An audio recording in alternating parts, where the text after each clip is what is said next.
외신들이 난리가 났습니다. 한국인들과 미국인들이 가까운 미래에는 이제 사우디처럼 석유 때문에 국민 소득이 매우 높은 나라들보다 훨씬 더 부자가 될 것이라는 파격적인 보도를 했습니다. 이는 미국과 한국이 꿈의 에너지라 불리는 인공태양을 성공시키면서 전 세계를 완전히 발칵 뒤집어 놓았기 때문인데요. 지금까지 우리가 사용했던 에너지 자원인 석유와 석탄, 원자력 발전소는 물론이고 풍력, 태양열 등 재생에너지도 필요가 없어졌습니다. 이 인공태양 하나면 훨씬 더 안정적이고 강력한 에너지를 무한대로 만들어낼 수 있는데 한국과 미국의 인공태양 기술이 합쳐지면서 그 위력은 상상을 초월하고 있습니다. 이에 한국인과 미국인들이 전 세계 에너지 패권을 장악, 세계에서 두 나라 국민들이 가장 부유해질 것이라는 보도들이 쏟아져 나오고 있는데요. 인류는 18세기까지 주요 에너지 자원으로 수력과 풍력, 장작, 숯, 고래기름 등을 활용했습니다.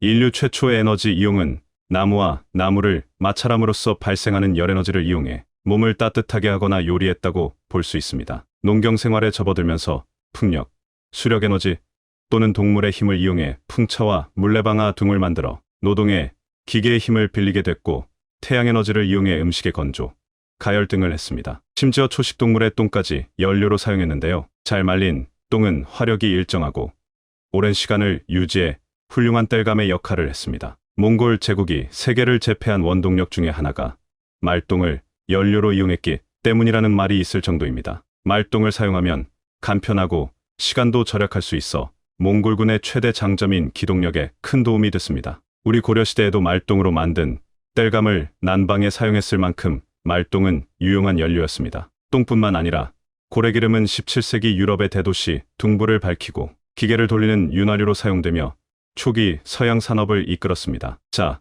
그런데 19세기 산업혁명 이후에는 석탄과 석유가 에너지 자원의 주가 됐습니다. 영국에서 제임스 와트가 소형 중기기관차를 발명해 열에너지를 수증기 형태로 축적해 역학적 에너지로 변환할 수 있게 함으로써 석탄에서 열에너지 기계 에너지로 전환의 산업혁명의 계기가 됐죠. 그 후 석유가 발견되고 정제 기술의 발달과 함께 증기기관의 여론도 점차 석유와 천연가스로 전환됐습니다. 그 뒤 증기기관이나 내연기관에 의해 얻을 수 있는 역학적 에너지를 전기에너지로 변환하는 기술이 확립돼 사회의 전화대응화가 진행됐습니다. 이후 원자력 에너지 등이 개발됐지만 여전히 석유와 천연가스가 전 세계 에너지원의 주로 자리매김하고 있습니다. 이 때문에 이렇게 천연자원이 가장 많이 매장되어 있는 중동 지역 국가 국민들은 상상을 초월하는 복지 혜택을 누리고 있는데요. 대표적인 예로 이번에 월드컵이 열린 카타르 국민들의 삶은 상상을 초월합니다. 세계에서 5번째로 자원이 많은데 인구는 고작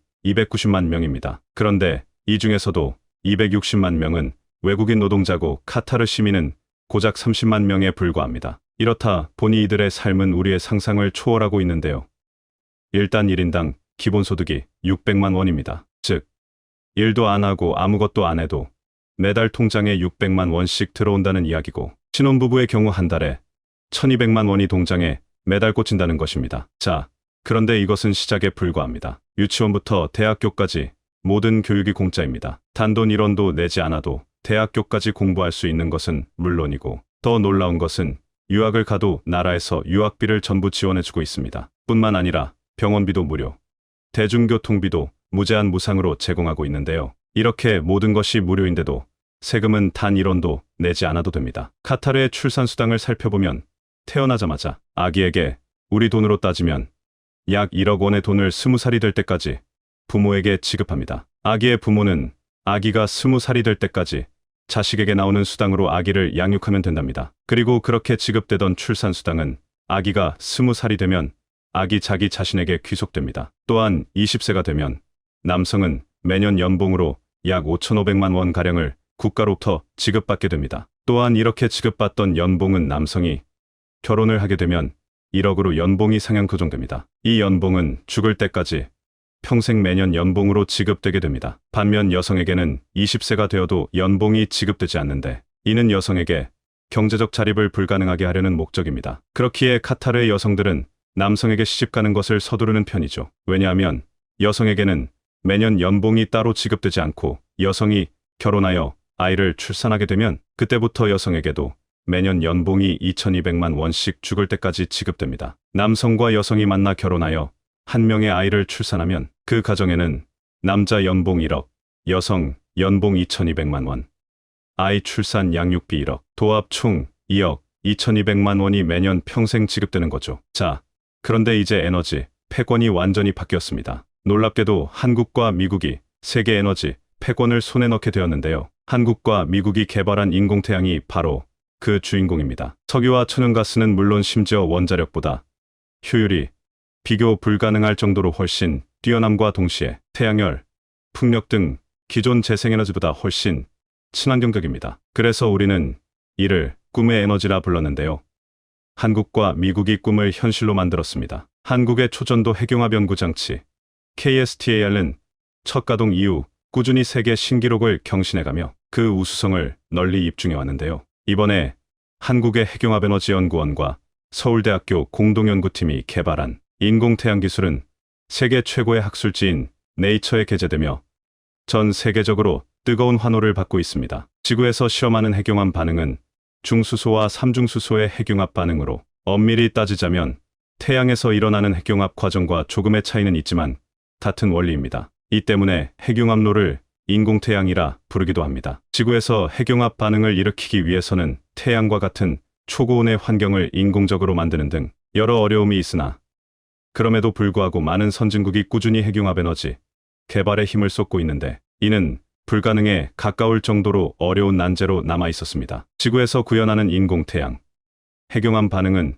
중수소와 삼중수소를 연료로 이용하죠. 기존 핵분열 원자력 발전소에 사용되는 희귀원소 우라늄과는 달리 중수소와 삼중수소는 얻기에 매우 용이합니다. 중수소는 바닷물을 전기분해해서 얻을 수 있고 삼중수소는 리튬을 핵융합로에 투입시켜 중성자와 반응 얻을 수 있습니다. 지구 표면의 70% 이상이 바닷물이며 리튬 또한 매장량이 풍부하다는 것을 고려하면 연료는 거의 무한하다고 할 수 있습니다. 놀랍게도 한국이 세계 최초로 안정적인 인공태양 기술을 선보였는데요. 놀랍게도 한국이 세계 최초로 인공태양 온도를 1억 도가 넘는 상태를 30초 이상 유지시키며 전 세계로부터 박수갈채를 받고 있습니다. 앞으로 4년 뒤에는 1억 도가 넘는 온도를 300초 이상, 10년 뒤면 1억 도가 넘는 온도를 무한하게 유지시킬 수 있을 것으로 전망되고 있습니다. 자, 그런데 단순히 한국이 인공태양 기술을 세계 최초로 개발했다고 해서 전 세계 에너지 패권을 손에 넣을 수는 없습니다. 인공태양을 가동시키는데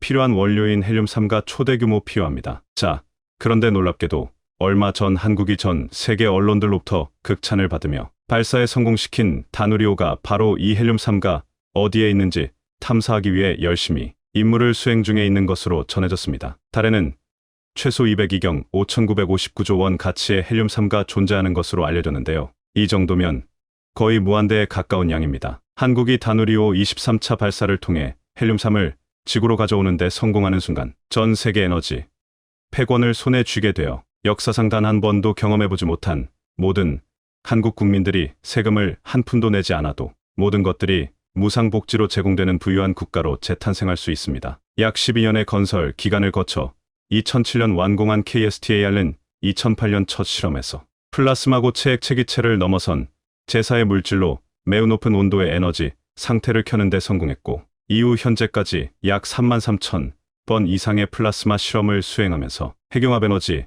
개발을 위한 다양한 난제 해결을 주도하고 있는데요. 지구상에서 태양처럼 활발한 핵융합 반응을 일으키려면 태양의 중심 온도인 1,500만 도보다 약 7배 뜨거운 1억 도의 초고온 플라스마를 만들고 유지해야 하는데 한국이 이번에 공개한 30초 이상 유지할 수 있는 기술력은 전 세계 어디에서도 볼 수 없었습니다. 중국이 101초를 유지하는 데 성공했다고 했지만 이는 사실이 아닌 것으로 드러났습니다. 핵융합에 실제로 활용되는 이온을 가열해 1억 도 이상을 유지해야 하는데 중국은 단순히 전자 온도만 높여 1억 도 이상을 유지했습니다. 한국으로부터 세계 최초 타이틀을 빼앗기 위해 중국이 조작한 것이나 다름없는 것으로 이제 중국을 신뢰하는 국가는 어디에도 없습니다. 미국도 최근 인공태양의 핵심 기술을 개발하는 데 성공했습니다. 제니퍼 그레놈 미국 에너지부 장관은 13일 로런스 리버모어 국립연구소 LLNL에 있는 핵융합 연구시설 국립점화시설 NIF 연구팀이 지난 5일 핵융합 점화에 처음으로 성공했다고 발표했습니다.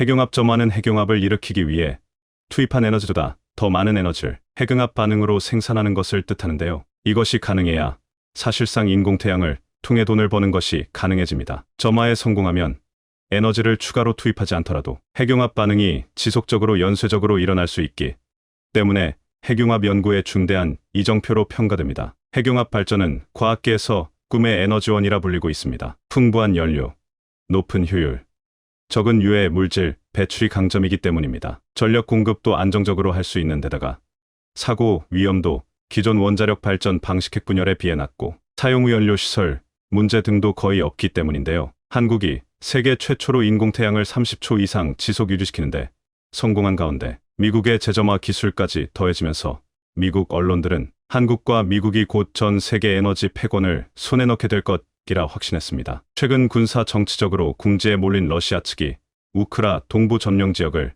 자국 영토로 합병하면서 끝까지 무리수를 두고 있는 상황인데요. 빼앗긴 영토를 반드시 되찾겠다는 우크라이나와 이미 점령한 지역은 자신들의 영토이니 우크라이나가 자국 영토에 들어오는 경우 핵옵션을 비롯해 모든 대응을 하겠다는 러시아 간의 강대강 대치가 발생하고 있습니다. 이런 상황 속에서도 우크라이나는 조금씩 동부 영토를 탈환하는 성과를 내고 있는데요. 이렇게 러시아의 상황이 어려워질수록 푸틴과 러시아 수뇌부는 핵카드를 써야 할지 말아야 할지를 두고 고심하고 있는 상황입니다. 그런데 한 가지 분명한 것은 러시아가 결국 핵옵션을 꺼내든다면 전 세계적으로 핵무장 도미노가 생길 수 있다는 우려가 나옵니다. 그 중에서도 러시아와 가장 인접하 군사적인 위협을 받고 있는 폴란드에선 최근 한국신 방산 장비를 수십조 단위로 구매한 것으로 모자라 한국의 원자력 발전소, 핵발전소까지 눈독들이고 있는 상황인데요. 폴란드에서 한국의 핵발전소를 요청 중인 진짜 이유는 다름 아닌 핵무장 때문이었다는 주장이 유럽 현지 언론을 중심으로 나오고 있습니다. 여기에 뉴욕타임즈는 한국의 핵무장 능력을 보도하며 24개의 원자로와 1970년대 이후로 쌓아둔 사용 후 핵연료를 통해 순식간에 4,300기의 핵전력을 완성할 수 있다고 내다봤는데요. 폴란드가 최근 한국에게 막대한 방산물자와 국가 기간 산업인 핵발전소 건설을 요청하는 이유기 핵무장과 어떤 관련이 있는 것인지 자세히 알아보겠습니다. 몇 시간 전 폴란드의 안제이 두다 대통령은 자체 외교라인을 통해 미국 정부에게 핵무기를 배치하고 싶다는 의사를 전한 것으로 알려졌습니다. 블룸버그 통신과 가디언 등 다수의 매체들에 따르면 안제이 두다 폴란드 대통령은 폴란드 언론사인 폴스크와의 인터뷰에서 미국의 핵전력을 폴란드와 공유하거나 폴란드에 배치할 가능성을 검토하자는 뜻에서 미국 측 고위 관계자와 의견을 교환했다고 말했습니다. 하지만 이런 보도가 나오자마자 미국 백악관은 폴란드 대통령의 이러한 발언에 핵 공유 요청을 받은 적도 없고 실행으로 옮기지도 않을 것이란 브리핑을 통해 폴란드 측의 핵 공유 발언에 당황스럽다는 뜻을 전했는데요. 안제이 두다 대통령은 무엇보다도 우리 폴란드에게 핵무기가 없다는 것이 진짜 문제라고 말하며 언제든 핵 프로젝트에 참여할 잠재적 기회는 항상 열려 있다고 말했습니다. 안제이 두다 대통령의 발언에 유럽 대부분 언론사들은 폴란드 간 핵무장을 염두에 두고 있다고 분석하며 폴란드가 핵무장을 원할 수밖에 없는 이유를 보도했습니다. 먼저 최근 폴란드는 누구보다 국방 예산에 많은 돈을 투자한 국가입니다. 1년 국방 예산이 19조 원에 달하는 폴란드는 올해 한국의 방산 장비를 구매하는 데만 20조 원을 넘게 들였는데다 현재 14만 명에 달하는 정규군 규모를 2배 이상 늘린 30만 명으로 맞춘다는 정책을 통해 향후 한국의 방산 장비와 군수물자가 더욱 필요할 것이란 주장이 나오고 있습니다. 그런데 문제는 폴란드의 국내 총생산 GDP를 확인해보면 1인당 GDP의 경우는 1만 5천 달러 수준으로 곧 4만 달러를 향해 가는 한국과 비교해 절반 정도 수준의 경제력을 보여주고 있습니다. 즉 폴란드의 이번 국방 지출은 국가의 경제 규모에 비해 과도한 소비라는 지적으로 국방 예산에 투자한 만큼 경제 발전이나 국가 발전은 상대적으로 뒤처질 수밖에 없다는 것이 폴란드 측 정부 관계자들의 우려입니다. 따라서 러시아가 아무리 군사력을 키워 폴란드 앞까지 전진해도 러시아에 대항할 수 있는 핵전력이 있었다면 지금처럼 막대한 지출을 하지 않아도 됐다는 논리입니다. 또한 핵이라는 확실한 방어수단이 있었다면 지금처럼 부족한 군사력에도 조급해하지 않고 안정적으로 방어 전력을 구축할 수 있었다는 주장입니다. 만약 러시아가 우크라이나를 향해 아주 소형의 전술핵이라도 사용하는 일이 생겼을 때 미국이 확전을 막기 위해 아무런 대응도 하지 않는다면 폴란드는 자국을 지키겠다며 진지하게 핵무장을 선언할 각오가 되어 있는 것처럼 보입니다. 폴란드 대통령의 핵공유에 대한 발언, 핵무장에 대한 필요성을 높여주고 있는데요. 폴란드가 자체 핵무장을 위해 가장 필요로 하는 것이 원자력 발전소, 즉 핵발전소입니다. 특히 폴란드는 한국의 핵발전소를 도입하겠다며 한국 수력 원자력과 양해각서를 체결하기도 하는 등 방산 도입에 이어서 한국의 핵발전소에도 큰 관심을 보이고 있습니다. 현재 폴란드 원전 수주 현황은 한국, 미국, 프랑스 3개국이 경쟁하고 있는데 프랑스 원전은 사실상 배제된 것으로 보이고 한국과 미국 두 곳이 가장 유력한 상황입니다. 그런데 폴란드 대통령이 미국에게 핵 공유를 요청하는 등 핵무장에 준하는 수준의 발언을 했지만 미국이 이를 부정하는 현황을 봐서 이국은 폴란드에게 향후 핵원료로 사용될 수 있는 원자력 발전소를 건설해주지 않을 가능성이 있는 상황입니다. 반대로 폴란드 측에서도 핵 도입에 부정적인 미국의 원전을 굳이 도입할 이유가 없는 것도 마찬가지인데요. 이런 상황에 안 그래도 유력했던 한국의 원전이 폴란드 내부에서 더욱 탄력을 받고 있습니다. 원자력 발전소는 경수로와 중수로 크게 두 가지 종류가 있습니다. 지난 90년대까지만 하더라도 핵무기의 원료로 사용될 수 있는 원자로는 중수로이며 경수로 원자로를 통한 핵무기 제조는 사실상 불가능하다는 의견이 많았지만 기술이 발전한 지금 재처리 과정을 통해 경수로에서도 핵무기에 사용될 수 있는 플루토늄을 충분히 추출할 수 있다는 것이 원자력 전문가들의 공동된 입장입니다. 원전의 전력 생산에 사용되고 남은 핵연료는 퓨렉스라는 재처리 기술을 통해 안정적으로 플루토늄을 얻어낼 수 있습니다. 특히 한국은 1970년대부터 원자력 발전소의 목적을 유사시 핵전력 완성을 염두에 두고 설계의 군사용에 가까운 특성을 띠고 있습니다. 1970년 7월 윌리엄 로저스 당시의 미국 국무부 장관은 2만 명에 달하는 주한미군을 철수하겠다는 통보를 하게 되자 한국 정부 차원에서 자체적인 핵무장 프로젝트를 세운 것이 발단이 되었습니다. 70년대 정부부터 비밀리에 핵 개발을 시도했지만 미국 측의 반대로 완성시키지 못했는데요. 그런데 최근 들어 이런 흐름에 큰 변화가 생기고 있습니다. 특히 2024년 11월으로 예정된 미국 대선에서 트럼프 전 대통령이 다시 정권을 잡는다면 한국이 핵무장할 가능성이 더욱 높아진다는 것입니다. 2016년 대선 후보 당시 트럼프 대통령은 비용적인 문제로 주한미군 철수를 언급하며 그 대가로 한국이 자체 핵무장을 하도록 용인할 것이라는 의견을 내기도 했으며 대통령에 당선된 이후 2017년 9월에는 중국과의 군사 경제적 마찰로 인해 갈등이 격화되자 한국의 전술핵을 재배치하거나 자체 핵무장을 허용하는 것을 검토했다는 사실이 백악관 긴급 국가안보회 NSC에서 나왔습니다. 당시 전문가들은 이런 검토를 두고 궁극적으로 중국을 견제하기 위한 목적일 것이라 분석했는데요. 부산대학교의 정치외교학과 교수 로버트 켈리 역시 2024년 트럼프가 집권에 성공한다면 한국의 핵무장 가능성이 그 어느 때보다 높아진다고 내다봤습니다. 이에 뉴욕타임즈는 한국은 70년대부터 쌓아온 사용 후 핵연료가 있다며 이를 통해 순식간에 4,300기의 핵전력을 확보하는 것이 가능하다고 보도했습니다. 이어서 중국이 현재 보유 중인 150기의 핵탄두는 한국의 현재 기술로 3개월 안에 완성이 가능하며 한국이 이처럼 준비할 수 있었던 이유는 1970년 주한미군 철수 동보에 따른 원자력 발전소를 군사적으로 이용하기 위한 중장기적인 플랜을 세워두었기 때문입니다. 게다가 50년 동안 쌓아둔 핵연료봉을 재처리하면 핵잠수함과 핵항공모함의 연료로 탑재할 수 있어 한국의 핵전력 시스템 완성이 가능해집니다. 핵을 보유하고 이것을 언제 어디서든 발사하기 위해 핵잠수함이 반드시 필요한데요. 한국이 핵잠수함을 보유하게 되면 중국, 러시아는 물론이고 그 어떤 나라도 한국에게 선제적인 군사적 도발은 불가능하게 됩니다. 특히 핵잠수함의 경우는 한국이 오래전부터 개발하겠다는 의사를 밝혔지만 동북아시아에서 중국의 군사적 팽창을 우려한 미국 측이 한국의 핵잠수함 개발을 반대해왔습니다. 하지만 기술이 없는 것이 아닌데다 세계 최고의 조선 기술을 가지고 있기에 언제든 만들 수 있다는 능력과 기술이 있습니다. 따라서 폴란드 측은 한국의 종합적인 원자력 기술을 보고 한국의 원전을 도입할 궁리를 하는 것입니다.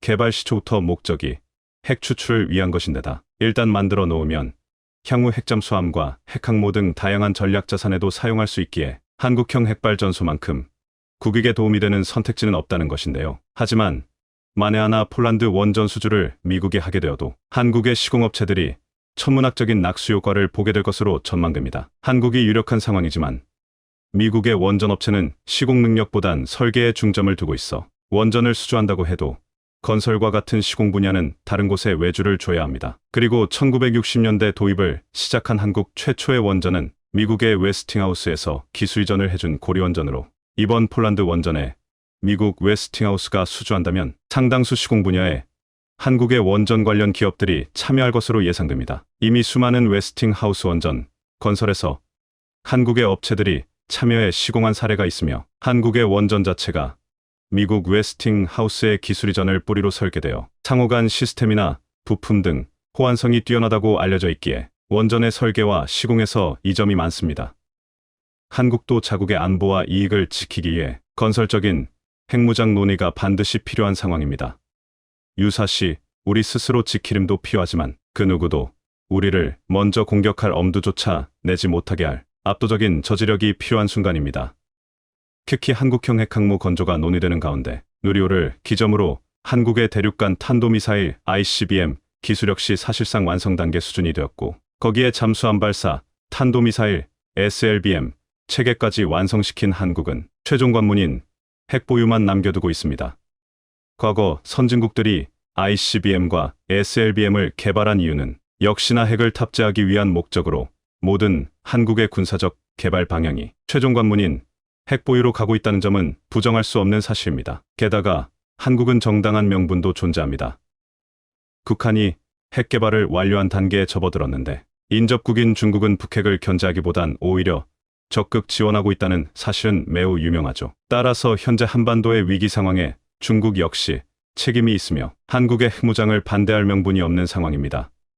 중국이 적극적으로 나서서 북핵을 저지했다면 한국도 핵무장을 할 필요가 없었기 때문입니다. 한국산 FA-50 경공격기를 실제 운용하게 될 폴란드 공군 지휘관들이 한국 공군 특수비행팀 블랙이글스의 T-50B를 직접 타보고 만족감을 표시해 와신에서 현재 화제가 되고 있는데요. T-50B는 폴란드가 도합할 FA-50과 마찬가지로 한국항공우주산업이 제작한 T-50 고등훈련기에 바탕을 둔 기체인데요. 블랙이글스는 폴란드 댕블린 공군 기지에서 폴란드 공군과 우정 비행을 실시했다고 밝혔는데요. 국산 항공기의 유럽 수출 마케팅 지원에 나선 블랙이글스는 폴란드 공군 지휘관 4명을 후방석에 태우고 비행에 나섰습니다. 비행에서 폴란드 공군 제1비행단장 마치에이 트렐카 준장은 블랙이글스 3번기에 제4비행단장 그제고시 실루사즈 준장은 4번기에 탑승했던 것으로 알려졌는데요. 제23 공군기지단장 크지스토프 스토비에츠키 대령은 7번기에 제1비행단 부단장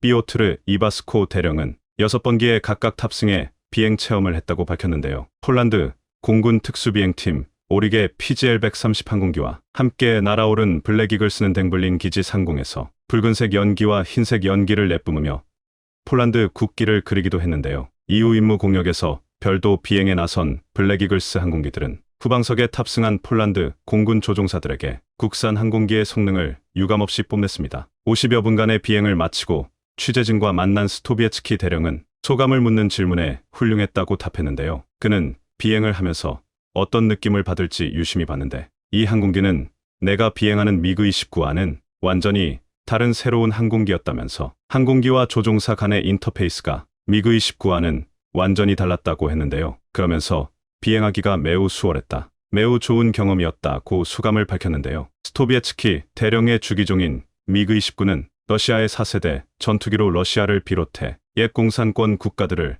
중심으로 약 30여 개국에서 운용하고 있는데요. 한국산 T-50은 상대적으로 최신 항공기이기 때문에 비행 편의성이나 계기판과 조종관 등에서 차이가 있다는 게 그의 설명이었습니다. 뒤이어 항공기에서 내린 트렐카 준장 역시 판타스틱하다. 후배들에게 추천할 만한 항공기라고 생각한다. 고 말했는데요. 트렐카 준장이 지휘하는 제1비행단에는 국산 FA-50 항공기가 배치될 예정인데요. 한국항공우주산업은 총 계약 대수 48대 중 내년 하반기부터 12대를 우선 폴란드에 납품한다는 계획입니다. 트렐카 준장은 미그-29 전투기뿐만 아니라 냉전시대 전폭기 임무를 수행했던 수-22 조종 경험도 갖고 있는데요. 그는 T-50은 내가 조종했던 항공기들과 전혀 달랐다면서 컴퓨터 기반 시스템과 플라이 바이 와이어가 인상적이었다고 전했는데요. 플라이 바이 와이어는 기계적 제어가 아닌 전기 신호에 의한 제어를 의미하는데요. 옛 항공기들은 기계 구조와 유압에 의존했지만 최신 항공기들은 조종 신호를 컴퓨터가 해석해 전기적인 신호를 유압 시스템에 제공하는 방식으로 개발되는데요. 이를 통해 조종사 판단 이전의 컴퓨터가 계산해 비행의 정확성을 보장하기 때문에 조종사 임무를 그만큼 줄여주게 됩니다. 트렐카 준장은 컴퓨터는 조종사에게 많은 것을 할 수 있게 해준다면서 T-50의 최신 장비들이 인상적이었는데 F-16과 유사한 것으로 보였다고 밝혔는데요. 한편 T-50은 KAI가 미국 로키드 마틴과 F-16을 기반으로 공동 설계한 항공기인데요. KAI는 지난 6월 로키드 마틴과 전략 협약을 맺고 공동 글로벌 마케팅을 진행하고 있는 상황인데요. 폴란드의 뒤이어 말레이시아 정부 대표단이 최근 방한해 한국산 경공격기 FA-50 도입을 위한 실사를 진행한 것으로 확인되는데요. 폴란드에 이어 한국산 방산무기의 말레이시아 수출이 가시화한 것으로 보인다는 전문가들의 견해가 이어졌습니다. 업계 관계자 등에 따르면 말레이시아 실사단이 경남 사천 한국항공우주산업 본사를 찾아 현장 실사를 진행했는데요. 실사단은 폴란드 수출 물량인 FA-50의 제조 과정과 완제품, 첫 한국산 전투기 KF-21의 시제품 등을 살펴본 뒤 긍정적 반응을 보였다고 전했는데요. 1차 시업 규모는 약 40억 링깃 약 1조 원으로 내년 1분기쯤 최종 사업자가 발표될 예정인데요. 말레이시아 공군은 현재 노후 전투기 현대화 사업을 진행 중으로 그동안 말레이시아는 훈련기와 경공격기를 겸해 사용해왔던 영국산 호크기를 대체하기 위해 경전투기 18대 구매를 추진해왔다고 밝혔는데요. 통상 항공기 수명을 30년으로 보는데 말레이시아가 호크 288대를 1995년 인수했던 것을 고려하면 퇴역 시점이 얼마 남지 않았는데요. 호크 108도 비슷한 시기에 도입된 것으로 알려졌습니다. 게다가 지난해 11월 야간훈련 중 추락사고로 노후 전투기 교체 필요성이 더욱 커졌는데요. KAI 측은 말레이시아가 훈련기와 경공격기 겸하는 기종에 대한 선호도가 큰 점을 고려해 폴란드 수출 기종인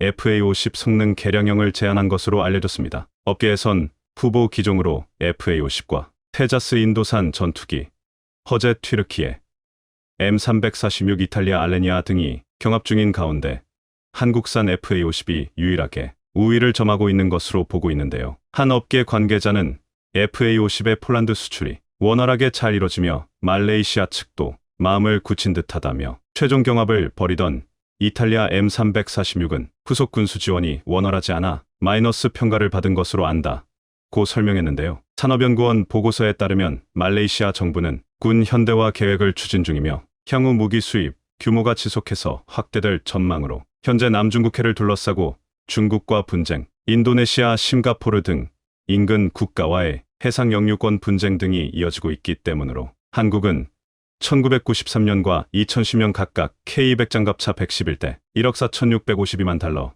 규모와 훈련함 2척 4억 달러 규모를 말레이시아에 수출한 바 있었는데요. 말레이시아가 도입 기종을 확정지으면 취업금 납부 방법에 대한 세부 협상이 이어질 전망으로 군사 전문가들은 한국산 전투기는 제품의 가성비가 좋고 폴란드 수출 등으로 우수성과 후속 군수 지원이 우수한 것도 시장에서 검증된 것이 FA-50의 강점이라며 말레이시아 고위 인사가 수출 계약을 앞두고 마지막 확인 차원에서 실사를 진행한 것으로 안다고 밝혔습니다. 한국항공우주산업은 폴란드, 말레이시아와 국산 경공격기 FA-50 수출 계약을 체결할 예정인 가운데 콜롬비아와도 협상을 벌이고 있는 것으로 알려졌는데요. 현재 콜롬비아는 FA-50 20대를 원하고 있다며 FA-50 대당 가격은 4천만 달러, 약 520억 원 수준으로 20대 계약이 확정되면 수출 규모는 1조 400억 원 수준이라고 밝혔는데요. 콜롬비아 공군은 A-37 경공격기 17기와 T-37 훈련기 30여 기를 운용하고 있는 것으로 알려졌지만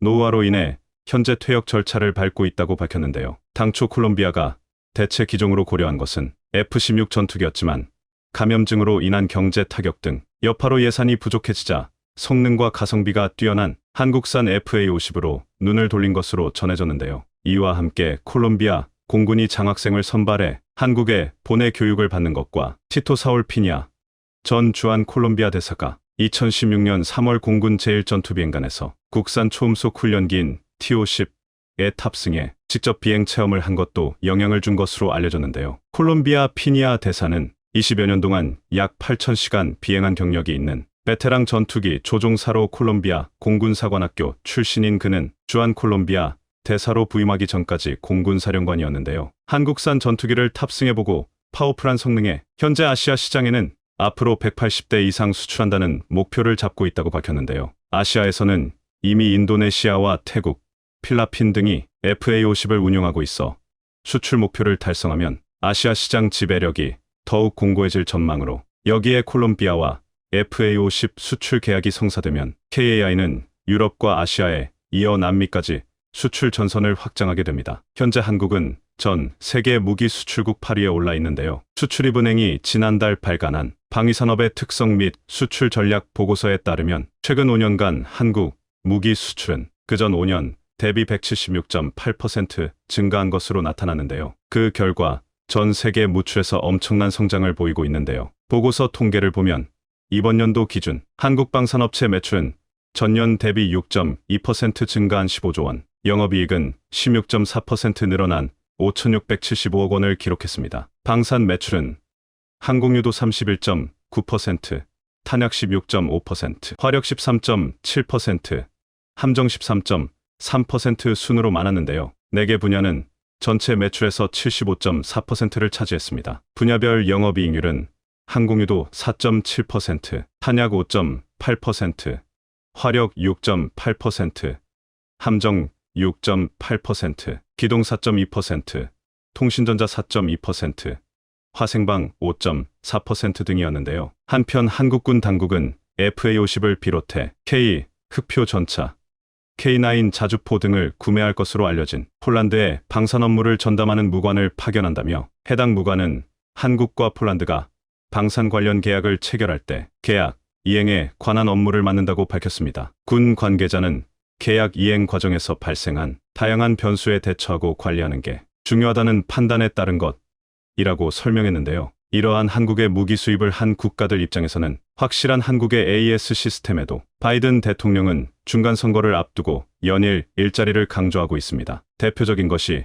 조지아의 전기차 공장 설립을 약속한 현대차인데, 바이든 대통령은 자신이 IRA로 뒤통수를 때린 현대차 기공식에는 참석하지 않았습니다. 반면 대만 TSMC의 애리조나 공장 준공식에 참석한다는 계획을 밝혔는데, TSMC의 최근 발표에 크게 당황하는 모습이 확인되고 있습니다. 바이든 대통령은 TSMC 공장을 통해 미국에서 3나노 반도체를 생산할 수 있게 됐다고 크게 홍보해 왔는데, 최근 TSMC가 3나노 반도체 생산을 할 수 없다는 사실이 알려졌기 때문입니다. 중간 선거 전에 TSMC와의 협력을 자신의 경제치적으로 내세겠다던 바이든 대통령의 계획은 이로 인해 크게 흔들리고 있습니다. 여기에 미국의 희망이라고 불리는 인텔을 잡기 위해 삼성전자가 결단을 내리면서 향후 반도체 시장에서 큰 변화가 예상되는 상황입니다. 바이든 미국 대통령이 중간 선거를 앞두고 자국 조지아주 내 현대차 전기차 EV 전용 공장 기공식을 자신의 경제 정책 성과로 홍보했습니다. 바이든 대통령은 지난달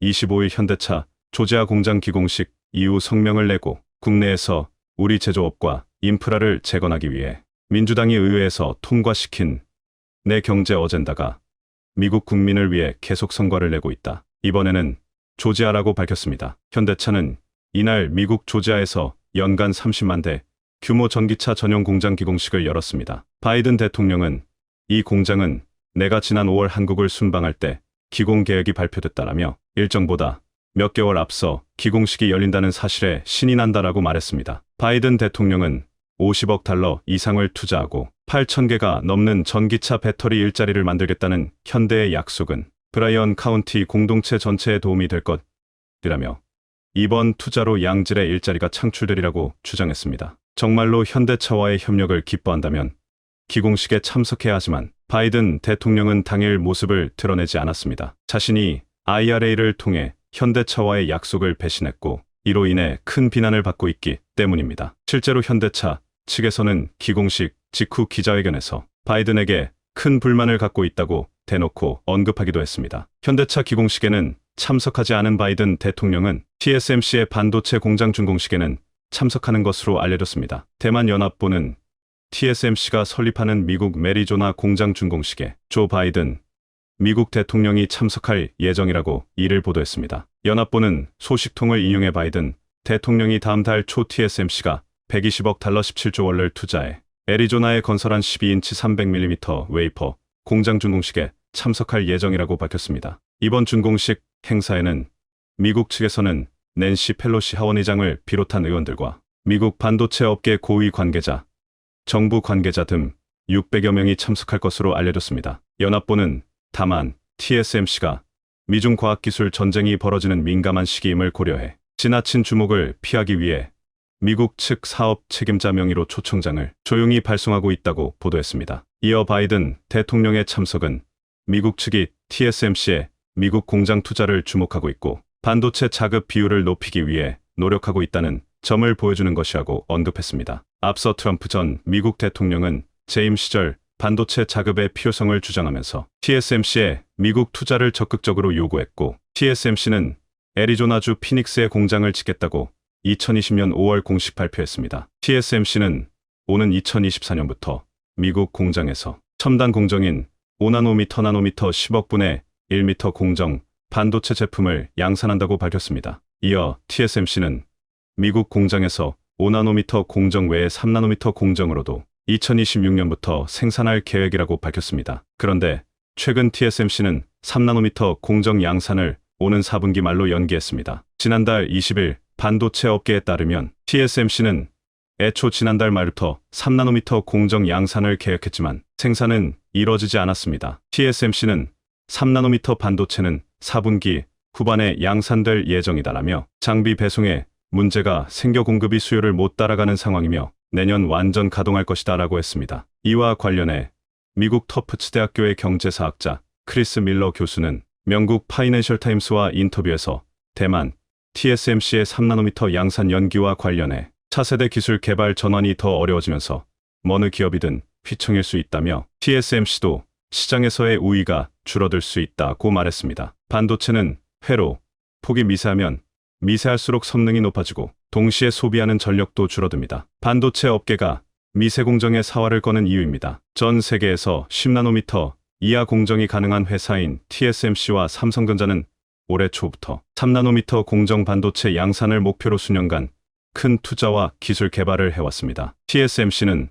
3나노미터 공정 양산을 위해 28조 원을 투입하고 수천 명을 고용했는데 동종업계 2위 삼성전자가 먼저 3나노미터 반도체 양산에 들어가면서 체면을 구겼습니다. 삼성전자는 지난 6월 새로운 공정 기술인 게이트-올-어라운드 GAA 기술이 적용된 1세대 3나노미터 반도체를 처음 양산했습니다. 3나노미터 반도체는 기존 4나노미터 공정으로 만들어진 반도체에 비해 전력 소모는 45% 적고 성능은 23% 향상된 것으로 알려져 있습니다. 삼성전자가 3나노미터 양산에 성공한 뒤에도 TSMC는 3나노미터 공정 양산에 어려움을 겪고 있다고 고백했습니다. 지난 7월 TSMC는 3나노미터 공정에 기술적인 어려움이 있다며 5나노미터 공정 기술 개발보다 3터부터 4개월 지연되고 있다고 했습니다. 업계에서는 TSMC의 3나노 공정과 관련해 수율 문제가 크다고 봅니다. 3나노 공정은 이전 세대인 5나노보다 집적 소자 밀도가 50% 증가해 더 많은 비용과 높은 공정 기술 난이도가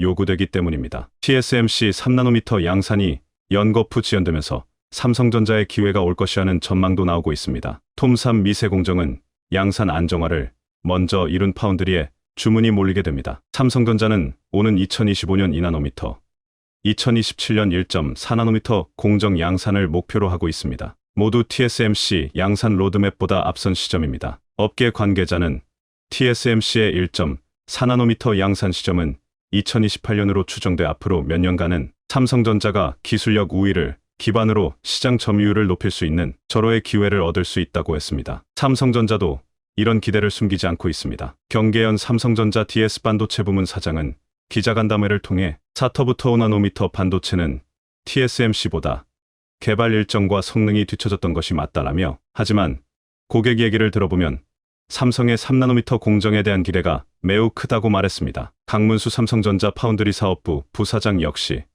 TSMC는 2나노미터부터 GAA를 도입한다며 먼저 GAA를 적용한 삼성이 확실히 유리한 점이 있다고 했습니다. GAA는 반도체를 이루는 구성 요소인 트랜지스터에서 전류가 흐르는 채널과 이를 제어하는 게이트가 사면에서 맞닿게 하는 기술입니다. TSMC가 2나노 양산 전까지 유지하기로 한 핀팻 FET 방식보다 누설 전류를 줄이고 트랜지스터 성능을 높이는 방식입니다. 삼성전자의 움직임에 긴장하는 것은 TSMC뿐만이 아닙니다. 미국이 적극적으로 지원하고 있는 인텔도 최근 삼성전자의 움직임에 크게 놀란 것으로 알려졌습니다. 최근 인텔이 2025년까지 약 100억 달러 SUR&D, 약 14조 원 비용 감축 계획을 발표하는 등 반도체 빅테크들이 연이어 업함 악화에 대비한 긴축 경영을 선언하고 있습니다. 그런데 삼성전자는 반도체 비고 기업 중에 유일하게 감축 감산 없는 공격적인 투자를 선택했습니다. 10여 년 전 풍부한 자본과 생산 규모, 기술 경쟁력을 앞세워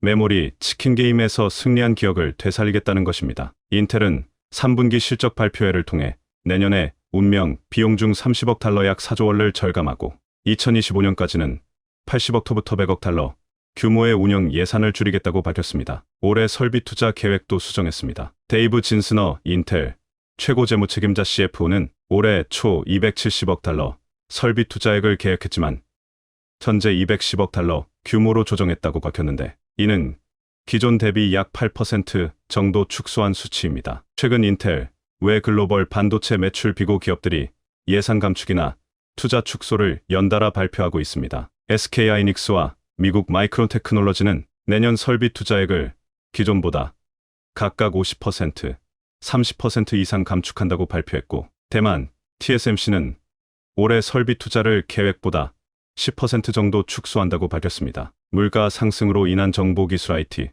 수요 둔화, 반도체 다운 사이클에 대응하기 위해서 미리 계획했던 투자 예산을 대폭 삭감하는 것입니다. 그런데 비고 중 삼성전자만 유일하게 정반대 행보를 걷고 있습니다. 삼성전자 반도체 DS 부문 역시 업함 악화로 3분기 영업이익이 전년 동기 대비 46.3%나 깎인 5조 1200억 원을 기록했습니다. 그럼에도 올해 반도체 설비 투자에만 47조 7천억 원을 쏟아부을 예정이라고 발표했는데 이는 역대 최대 연간 반도체 설비 투자 규모입니다. 또한 한진만 삼성전자 메모리 사업부 부사장은 27일 3분기 실적 발표회를 통해서 인위적인 감산은 없다고 밝혔습니다. 그는 이달 초 미국 실리콘밸리 삼성 테크데이 행사에서 내비친 반도체 투자에 관한 회사 기조의 변함이 없음을 강조했습니다. 파운드리 사업에서도 감산이나 투자 축소를 고려하지 않겠다는 것입니다. 반도체 제조 공간 클린룸을 미리 지어놓고 고객사 수요에 대응하는 이른바 셀 퍼스트 전략을 위해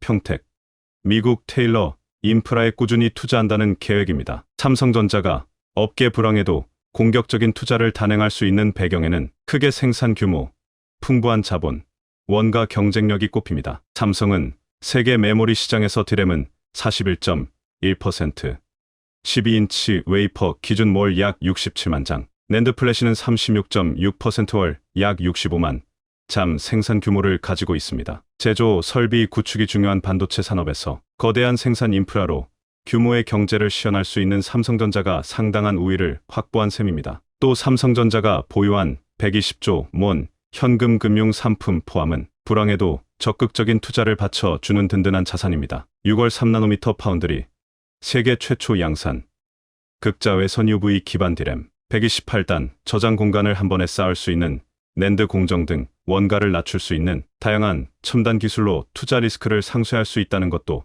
장점으로 꼽힙니다. 삼성전자는 2000년대 잔혹했던 글로벌 메모리 치킨 게임에서 살아남았던 경험이 있습니다. 2001년에는 시장을 휘어잡고 있던 마이크론과의 가격 출혈 경쟁에서 승리하면서 2000년 18.9%였던 DRAM 시장 점유율을 2002년 33.1%로 끌어올렸습니다. 2008년 또다시 벌어진 메모리 공급 과잉 현상에서도 생존했습니다. 삼성전자는 이 당시에도 20나노미터 DRAM 원가 경쟁력과 생산 규모를 기반으로 버텨냈으며 라이벌 업체인 독일 키몬다, 일본 엘피다를 2009년과 2012년 차례로 쓰러뜨렸습니다. 이후 삼성전자는 DRAM 시장에서 40%가 넘는 점유율로 독보적인 존재감을 과시하고 있습니다. 김영우 SK증권 리서치센터장은 최근 리포트를 통해 삼성전자는 규모의 경제, 원가 경쟁력, 현금성 자산 측면에서 감산할 필요가 없으며 유동성 걱정도 없고 오히려